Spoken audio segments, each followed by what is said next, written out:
Hello friends, आज हम एक ऐसी किताब की चर्चा करने जा रहे हैं जिसने पूरी दुनिया में सत्ता, राजनीति, गुप्त संगठन और वैश्विक नियंत्रण को लेकर लोगों की सोच बदल दी।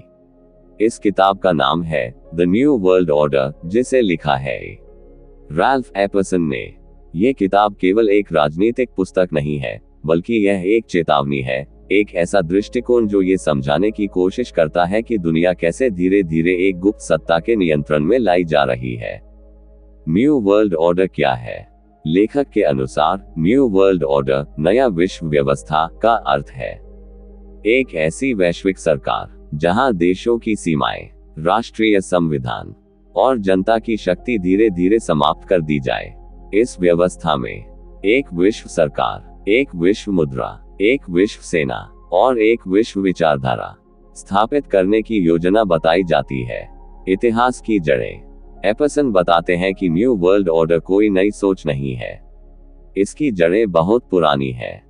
प्राचीन मिस्र, रोमन साम्राज्य, बाबिलोन, ग्रीक सभ्यता, हर युग में कुछ शक्तिशाली लोग रहे जिन्होंने पूरी दुनिया पर शासन करने का सपना देखा। गुप्त संगठन, सीक्रेट सोसाइटीज। किताब का सबसे महत्वपूर्ण भाग है गुप्त संगठनों की भूमिका। लेखक के अनुसार कुछ प्रमुख संगठन है। कीकैप वन इल्यूमिनाटी, एक गुप्त संगठन जिसका लक्ष्य है दुनिया पर नियंत्रण, आम जनता को कभी इसकी सच्चाई पता न चले। कीकैप टू फ्रीमेसन्स, बाहरी रूप से सामाजिक संगठन, लेकिन अंदरूनी रूप से सत्ता और नीति निर्धारण में प्रभाव। कीकैप three skull and bones, America के शक्तिशाली नेताओं से जुड़ा संगठन, राष्ट्रपति और बड़े उद्योगपति इससे जुड़े बताए जाते हैं। प्रतीक, सिंबल्स और संकेत।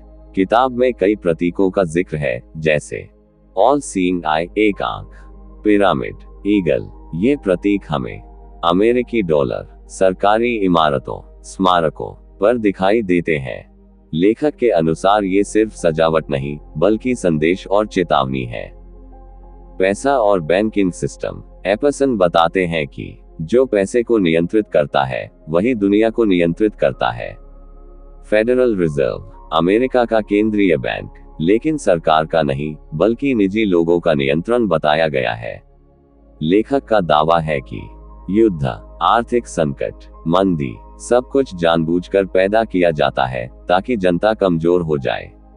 युद्ध एक व्यापार। किताब में कहा गया है कि युद्ध शांति के लिए नहीं होते, बल्कि लाभ और नियंत्रण के लिए होते हैं। हर युद्ध के बाद जनता डरती है, सरकार को ज्यादा शक्ति मिलती है, कानून सख्त होते जाते हैं। संविधान और स्वतंत्रता। लेखक का मानना है कि न्यू वर्ल्ड ऑर्डर का सबसे बड़ा दुश्मन है संविधान और स्वतंत्र नागरिक। इसलिए धीरे धीरे अभिव्यक्ति की आजादी, व्यक्तिगत अधिकार, धार्मिक स्वतंत्रता कम की जा रही है।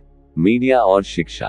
किताब के अनुसार मीडिया जनता को सच्चाई नहीं, बल्कि जो दिखाना हो वही दिखाता है। शिक्षा प्रणाली से सवाल करना, तर्क करना, इतिहास की सच्चाई हटाई जा रही है। डर और नियंत्रण न्यू वर्ल्ड ऑर्डर का सबसे बड़ा हथियार है। डर, असुरक्षा, भ्रम। जब जनता डरती है तो वह सवाल नहीं करती, अपनी स्वतंत्रता खुद छोड़ देती है। फ्रेंड, हम जानेंगे कि वैश्विक संस्थाएं, धर्म, तकनीक और भविष्य की योजनाएं इस न्यू वर्ल्ड ऑर्डर से कैसे जुड़ी हैं। संयुक्त राष्ट्र, यूनाइटेड नेशंस, यूएन। लेखक के अनुसार यूनाइटेड नेशंस केवल शांति बनाए रखने वाला संगठन नहीं है। एपर्सन का दावा, यूएन धीरे धीरे विश्व सरकार की नींव रख रहा है। देशों की संप्रभुता, सॉवरेंटी कम हो रही है। अंतर्राष्ट्रीय कानून राष्ट्रीय कानूनों से ऊपर रखे जा रहे हैं। यूएन के नाम पर शांति सेना, मानवाधिकार, जलवायु जैसे मुद्दों को आगे लाया जाता है, लेकिन असली लक्ष्य बताया गया है एक वैश्विक नियंत्रण प्रणाली, वन वर्ल्ड गवर्नमेंट, एक विश्व सरकार। किताब के अनुसार अंतिम लक्ष्य है कोई राष्ट्र नहीं, कोई सीमा नहीं, कोई अलग पहचान नहीं, सब कुछ नियंत्रित होगा एक सरकार से, एक कानून से, एक ताकत से। लेखक चेतावनी देते हैं कि जब सत्ता बहुत कम लोगों के हाथ में चली जाती है तो आम जनता केवल गुलाम बनकर रह जाती है। वन वर्ल्ड रिलीजन, एक विश्व धर्म, ये किताब का सबसे संवेदनशील और गंभीर विषय है। एपसन का मानना है कि अलग अलग धर्म लोगों को सोचने और सवाल करने की शक्ति देते हैं। इसलिए न्यू वर्ल्ड ऑर्डर के लिए धर्म सबसे बड़ा खतरा है। समाधान उनके अनुसार सभी धर्मों को मिलाकर एक नया वैश्विक धर्म बनाना, जिसमें कोई ईश्वर सर्वोच्च न हो, कोई पवित्र ग्रंथ निर्णायक न हो। इससे व्यक्ति की आस्था कमजोर होती है, नैतिक शक्ति टूटती है। टेक्नोलॉजी और सर्वेलेंस। लेखक ने जिस तकनीक की बात दशकों पहले की थी, वह आज हमें सच होती दिखती है।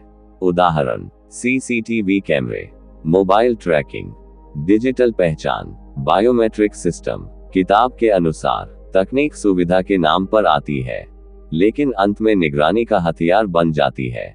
जब हर कदम देखा जा रहा हो, तो स्वतंत्रता केवल एक भ्रम रह जाती है। माइक्रोचिप और कंट्रोल। एपसन भविष्यवाणी करते हैं कि इंसानों को एक दिन किसी न किसी पहचान चिप से जोड़ा जाएगा, जिससे पैसा, पहचान, इलाज, यात्रा सब नियंत्रित होगा। जो नियम नहीं मानेगा, वह सिस्टम से बाहर कर दिया जाएगा। Economic collapse. आर्थिक संकट। लेखक बताते हैं कि आर्थिक संकट अचानक नहीं आते, उन्हें योजनाबद्ध तरीके से लाया जाता है। जब लोग गरीब होते हैं, नौकरी नहीं रहती, महंगाई बढ़ती है, तब जनता सरकार पर निर्भर हो जाती है, सवाल करना बंद कर देती है। Mind control. मानसिक नियंत्रण। किताब में कहा गया है कि सबसे बड़ा युद्ध बंदूक से नहीं, बल्कि दिमाग से लड़ा जाता है। कैसे? TV, movies, news, social media, इनके जरिए डर, भ्रम, झूठी उम्मीद फैलाई जाती है। Education system. एपसन का आरोप है कि शिक्षा का उद्देश्य अब ज्ञान नहीं, बल्कि आज्ञाकारी नागरिक बनाना है। बच्चों को सवाल करना नहीं सिखाया जाता, केवल नौकरी के लिए तैयार किया जाता है। कानून और नियंत्रण। धीरे धीरे नए कानून, आपात स्थितियां, सुरक्षा नियम लाए जाते हैं। हर बार कहा जाता है, यह आपकी सुरक्षा के लिए है, लेकिन हर कानून के साथ स्वतंत्रता कम होती जाती है। वैश्विक संकट, भय का माहौल, जनता का टूटना, और फिर एक उद्धारकर्ता जैसा नेता जो समाधान देगा, लेकिन बदले में पूरी आजादी ले लेगा। फ्रेंड। राल्फ एपसन का सबसे बड़ा संदेश है, दुनिया पर नियंत्रण अचानक नहीं थोपा जाता, बल्कि उसे धीरे धीरे स्वीकार करवाया जाता है। लोग तब तक विरोध नहीं करते जब तक उन्हें पूरी सच्चाई न पता हो, या जब तक बहुत देर न हो जाए। आम जनता की भूमिका। लेखक के अनुसार सबसे बड़ी समस्या है लोगों की चुप्पी, हमें क्या लेना देना वाली सोच। जब आम लोग राजनीति से दूर रहते हैं, इतिहास नहीं पढ़ते, सवाल नहीं करते, तब सत्ता कुछ लोगों के हाथ में चली जाती है। जागरूकता ही सबसे बड़ा हथियार। किताब में बार बार कहा गया है कि बंदूक से ज्यादा ताकतवर है जागरूक दिमाग। पढ़ा लिखा, सोचने वाला व्यक्ति कभी आसानी से गुलाम नहीं बनता। लेखक क्या सलाह देते हैं? इतिहास पढ़ो, हर खबर पर आंख बंद कर भरोसा मत करो, अलग अलग स्रोतों से जानकारी लो, सवाल करना सीखो। संविधान और अधिकारों की रक्षा।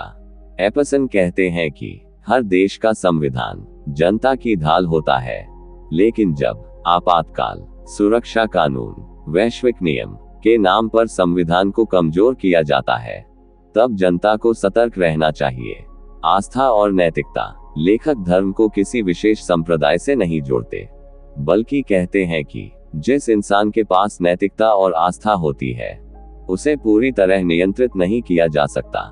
जब इंसान सही और गलत का फर्क भूल जाता है, केवल सुविधा को जीवन का उद्देश्य बना लेता है, तब वह आसानी से नियंत्रण में आ जाता है। तकनीक उपयोग या गुलामी। किताब का एक महत्वपूर्ण प्रश्न है, क्या तकनीक हमारी सेवक है, या हम तकनीक के गुलाम बनते जा रहे हैं?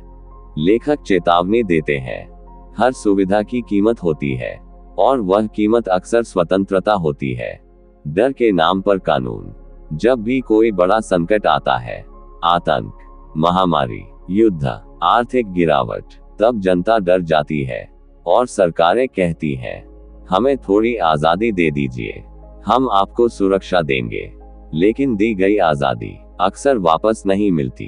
क्या न्यू वर्ल्ड ऑर्डर सच है?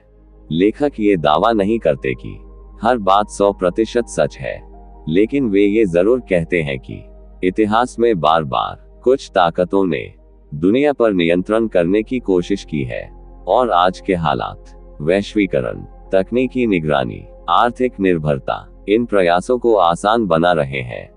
इस किताब का उद्देश्य डर फैलाना नहीं, बल्कि सोचने पर मजबूर करना है। एपसन चाहते हैं कि पाठक अंधभक्त न बने, आंख बंद कर भरोसा न करें, और अपनी स्वतंत्र सोच बनाए रखें। द न्यू वर्ल्ड ऑर्डर एक विवादित लेकिन विचारोत्तेजक पुस्तक है। ये किताब हमें सिखाती है कि सत्ता हमेशा जवाबदेह होनी चाहिए, स्वतंत्रता मुफ्त में नहीं मिलती, और जागरूकता ही असली सुरक्षा है। ये किताब हर उस व्यक्ति के लिए है जो दुनिया को समझना चाहता है, जो सवाल करना जानता है, और जो स्वतंत्र रहना चाहता है। अगर आपने इस किताब की समरी ध्यान से सुनी या पढ़ी है, तो सबसे जरूरी बात यही है कि डरिए नहीं, बल्कि समझिए। ज्ञान ही वह शक्ति है जो किसी भी न्यू वर्ल्ड ऑर्डर से बड़ा होता है। थैंक्स।